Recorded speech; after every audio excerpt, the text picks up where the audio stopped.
Hey, Mitch. Oh, hey, Ed, how are you? Yeah, great. Where are you? Oh, I got this new part-time job on Io, one of the moons of Jupiter. I'm mining, Ed. I'm mining. Wow, I didn't know you were a miner. I thought you were overage. But what are you seriously? What are you doing there? Oh, it's a cool job, Ed. I mean, they pay well, and the more hours you work, the more money you make. So I started taking this like experimental drug. It's keeping me up for like days and stuff. But there's no problem so far. Are you sure? Yeah, the only thing that's bugging me is these spiders that are like all over my outfit. They're like in my suit and stuff. I don't What know how what to get rid of them. what do you Yeah. mean spiders? Well, there's like spiders. They're crawling all over me. I can feel it. In fact, They're- I'm gonna I'm gonna open my suit up and get some of them out because I think they're going down my pants. No, I wouldn't No, do that if I was you. no, No. yeah, no. It'll just be all right. It'll just be a second.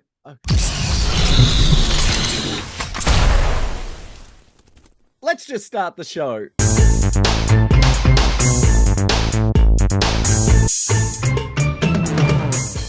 Hi, this is Ed Dollister.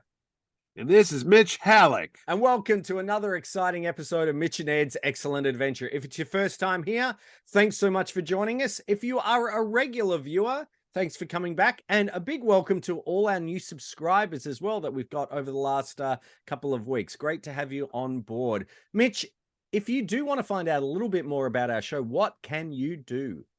Oh, and it's as easy as getting a job on the moons of Jupiter and working your heart out and then becoming addicted to some drug. All you have to do is I'm gonna see Jesus. Bless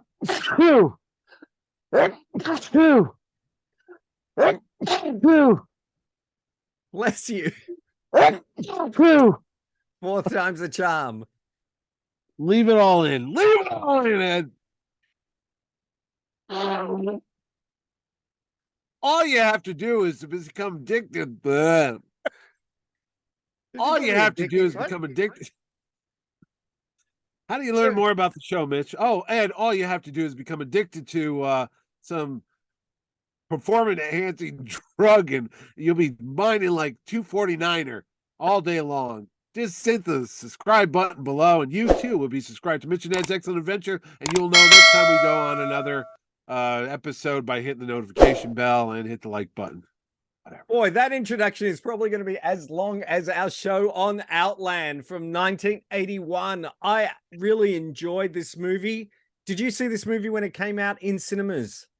I did, and I was so excited to see it. It came out in May 1981, and I thought it was one of the best adventure movies I'd ever seen to that point. Little did I know that a mere couple weeks later, my life would be changed forever when Raiders of the Lost Ark opened. No. This, my dad's a huge James Bond fan, loves Sean Connery. He was always like the guy we talked about at the house, like Sean Connery's the best James Bond. So a space picture with James Bond in it. You know, I was there opening day. I went to the theaters. Not a lot of people in the show. They gave out these great 8x10 pictures of Sean Connery holding a gun that said Outland. I got a bunch of them here at the house, and I thoroughly enjoyed it so much. I think I saw the movie about 3 times. Wow. That summer. Yeah, it was really good. So I never saw it in cinemas. I first knew about, I know, it was a little bit, it was like Alien, I suppose. It was a little bit more adult. And it never, so I never saw it in cinemas, but I did first find out about it in 1981, 82 from my Mad magazine, because they had, when I bought Raiders of the Lost Ark, or the Mad magazine with the Raiders of the Lost Ark parody, they had an parody of Outland called Outlandish. And I read over that and I thought, oh, this sounds actually kind of really fun. So I got it on VHS. Maybe, I don't know, 3 or 4 years later. I was going to ask you, you know, that review book you have, do you have it handy? I do. Is Outland in there? I'm going to have a look. Actually, I was just thinking about that. LMNO. Let's have a look. I might, Oh, What a Lovely War. QRST, The Outlaws, The Outsiders. Oh. Did it have a different name in Australia? Because I know they named it something else. Outland, 1981. There it is. Okay. Connery plays a federal marshal with a principal and determination as he tries to crack a drug smuggling ring at a remote mining camp on Jupiter's third moon. Boyle is the manager of the mine colony. This rousing and stunning space opera is a close cousin to High Noon, with a dash of James Bond thrown in. The drama and suspense are enhanced by magnificently done special effects and sci-fi settings that detail the bleak synthetic outer space environment and the rigors of working there. Also with Francis Sternhagen, director Peter Hyams, 4 stars. Wow, that's impressive from that person, because they normally don't like the movies that we like. But I agree with her 100%. I thought it was a rousing adventure. I thought it looked great at the time. I mean, I'm not going to look through with the modern day eyes and talk about the CGI, but at the time, it was really scary. I mean, when I watch that movie, I always think of Jupiter as like a place I don't want to ever go to. I mean, it's just there. It's like this gigantic. I mean, look, Jupiter's been in 2001, obviously 2010, which Peter Hyams directed, in Outland. It always comes across as this foreboding, gigantic, like evil place. And Io is known for its volcanoes and everything, and they didn't do it any justice in this movie or help it out, because it was depressing. It was dark, and you didn't want to go there. I'll tell you that. I mean, it looked like some kind of a mining colony. You know? Oh, absolutely. It was the production design was fantastic. I can say that the costume design was by John Mollo, who if you know Star Wars, Empire Strikes Back, and Alien. Of course, the film editor was Stuart Baird, who worked on Superman the movie, Skyfall, a number of other films. Peter Hyams, who I think is a really good director. He does his own cinematography. I love Capricorn 1. That's a cracker of a thriller. It is. We should review that one someday. That's really good. He also did Time Cop, and he also did I think did he do the Presidio with he did the Presidio. He did another with Sean Connery. If it's not the Presidio, I'll put down what he actually did. Rising Sun with Wesley Snipes. Wesley Snipes. No, I'm not sure if it was that. Anyway, no, but did Peter Hyams do 2010? Yes, he did. Yeah, I was going to say that's the next big movie he did. And that again, the visual effects were fantastic. We'll talk about the cast in a second. We're sort of going backwards. Visual effects used Introvision for the very first time. Now, Introvision, if you know Introvision, you'll certainly know Megaforce. Megaforce. Okay? And we've got a great episode on Megaforce, a classic, maybe a cult classic for sure. The visual effects were fantastic. Production design was fantastic. Music by Jerry Goldsmith. In fact, a lot of people say there's sort of links to, does this happen in the same universe as Alien? Because it looks very alien-like. There's con-amalgamate, the company that Peter Boyle works for, which is and the drug that they use is polydichloric euthamal, and that's actually referred to in the Terminator. There's references in, I think it's Terminator 2, to that. Oh, it's spelled I always a little just bit thought differently. The space helmet always made me think of Alien. That big bulky space helmet with the lights inside looked just like the ones they had on board the Nostromo. I always thought they were in the same universe. Maybe it's not the same time period, but eventually, like 2000. Well, I don't. Do they ever say what the date is in Outland? Oh no, I think they probably do. If they do, I'll put it down below now. Yeah, no, but I always thought that was like in the near future, and I thought Alien was just a little farther out from that. I even thought Blade Runner was connected to the alien world too. But that's another story because of the Tyrell Corporation and the replicants and stuff. I always think of it as one little pocket universe of the future or something. Well, but weren't the replicants working on off the moons of Io or Io, off the moons of Jupiter or something like that? So they are all sort of, you feel like they're interconnected even if they're not. And the production design and everything still holds up. I watched it the other night in reasonably high def, and it really looks fantastic. And you know what it is? It's those hallways, those long hallways that are like that octagon, that hexagon shape that you see in Star Wars when they go to the princess's chamber. The holding cell block 1138. But it's an Alien too. It's that connective whitish fluorescent look. But anyway, yeah, no, it's a good movie. And you said Peter Hyams, I do believe he has a story writing credit because they told him that the Western was dead. And Yes. to prove them wrong, he made this film, which in essence is basically a Western a la High Noon, but it's in space. He put it in that location. But Exactly. is he Yeah. the Sort of writer had on this this. thing? What's that? Sorry? Is he the writer on this? Yes, he did. He Yeah. did write it, and it is. I mean, where he had the realization that, hang on a second, aren't sci-fi films really just westerns in set in outer space? And that's what he Yeah. did. And I think it works great. You've got that a great performance by Sean Connery as William T. O'Neill, and I do remember watching it on VHS, going, oh, they've misspelled his name because his O'Neill's spelt really weirdly, Niel instead of Neil. But anyway, Well, you know what's funny about that? what? The governor of Connecticut's name was William T. O'Neill. I always thought that was weird. And Really? at the same time, yeah, the governor O'Neill had the same name and same spelling. I'm like, wait a minute, that's Sean Connery. But anyway, That is interesting. You it had is. Francis Sternhagen playing Dr. Lazarus, who's on his side. Peter Boyle, who most people would know as Frankenstein's, Yeah. sorry, Or Ray Frankenstein's Romano. monster from Young Frankenstein. You've got James B. Sicking in it from who's Hill Street playing Blues. Montone. Stephen Burkhoff, who's a well-known theater actor as well as He's the bad guy from the James Bond movies, isn't he? he is. He's the crazy he's Russian guy, Gogol Yeah. or something, with the bump on his head. Yes, that and is he's him. also I from thought so. Rambo and Rambo, First Blood Part 2. Yeah, yes. yeah. So That's he's his in name. it. Plays Sagan, and there's a few other Star Wars connections as well. You got John Ratzenberger in the cast. He's he's Here? one of the astronauts, and Angus McGuinness at the start. Yeah, the start. That is Angus McGuinness. Yeah. It is. Red leader, gold leader. Yeah.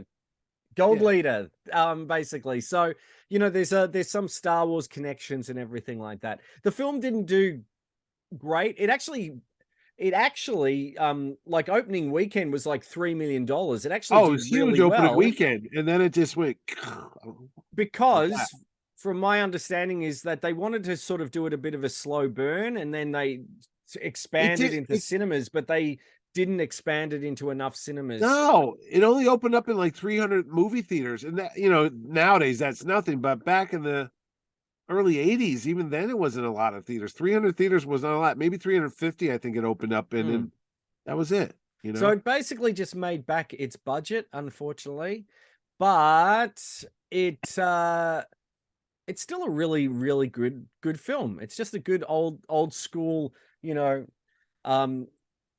sheriff against the bad guys, and the confrontation at the end where they're all out to get the sheriff was really quite exciting. And I hadn't seen it for years, so I was going, I don't know what's going to happen. I can't remember. I remember the fight scene. I always cringe when he throws the drugs in the boiling water and Sean Connery puts his hand in the water and pulls it out. I was like, ooh. Yeah. I was grossed out when the guys exploded. That freaked me out. Like the guys that thought the spiders were on him, like I did in the earlier opening, and he opens it up and it was all bloated, like his guts had popped out and then the face exploded. The only thing that bugs me is when they have those quote unquote bounty hunters at the end. Yes. And Sean Connery's on the outside and he throws a piece of metal and it spins and the guy shoots at it. I go, did it look like a person? No, it looked like a square. Why did you shoot? And what were you thinking about shooting a gun inside a pressurized space thing? I was always like, isn't that going to explode? And it did. Yeah. It did. So, but great miniature effects, great visual effects. Great. The only thing I noticed now, years later, is now I just explained it. I was going to say, how come you don't see Jupiter rotating in the background? But it's the moon of Jupiter, so it's in orbit around Jupiter. So maybe that's why it doesn't move, because that could be it. That was the only thing that bugged me. I'm like, you should see it rotate a little bit, but it doesn't. You certainly saw it in 2010 when ILM did the visual effects for that, which were fantastic. That's another film we should do, 2010, I think. The only person I didn't like in this whole movie was the kid, his son. Because he was dubbed so poorly. Oh, was he dubbed? I just like, what is up with this kid's acting like, hello, what's going on? It was like, I know. Please, Mom's sir, I want some more. Like, what? Whose son is he? I was like, is he like someone's relative? Because that has to be one of the worst performances I've ever seen. I didn't know he was dubbed. Yeah, That he was explains a dubbed, little bit. Yeah. but yeah. Hi, Now, Daddy. I Yeah. know it was awful. Merchandise. Was there any merchandise? There was a comic book done by the great Jim Steranko, who you Ah, might know from Marvel Comics fame, but also did the Indiana Jones pre-concept artwork and such. But he made a comic book, very visually stunning. It was only in Heavy Metal magazine, which was like an adult comic yes. book that was released overseas, never released in the US, unfortunately. But if you can get a hold of it, it's very well done and stuff. The artwork, the visuals are cool.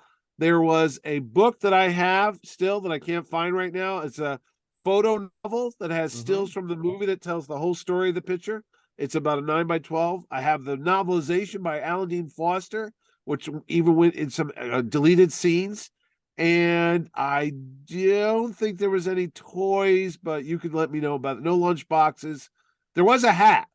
I remember the back of Starlog magazine. You could send away for a Yes. baseball cap that had that Con-Am I love that logo. thing I thought all with the rainbow. that production design and you know, one thing, and just to go back in the Mad Magazine parody, I remember it commented on how it went through every corridor of the set because they Yeah. spent much money on the set. The production design, I remember, you know, they go past and you see like there's the locker room showers, you see this. Yeah. It's all really The well, nightclub. yeah, it's all really well thought out and it looks pretty believable, like a, you know, like a, you know, a mining rig or something like that, that you'd or an oil Yeah. rig, I think it was a bit like as well. So but I love those patches and you can buy them on eBay.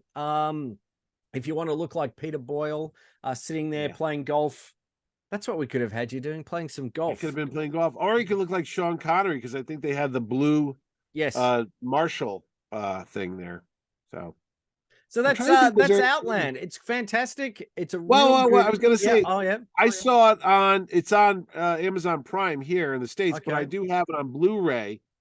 I don't think they ever wait.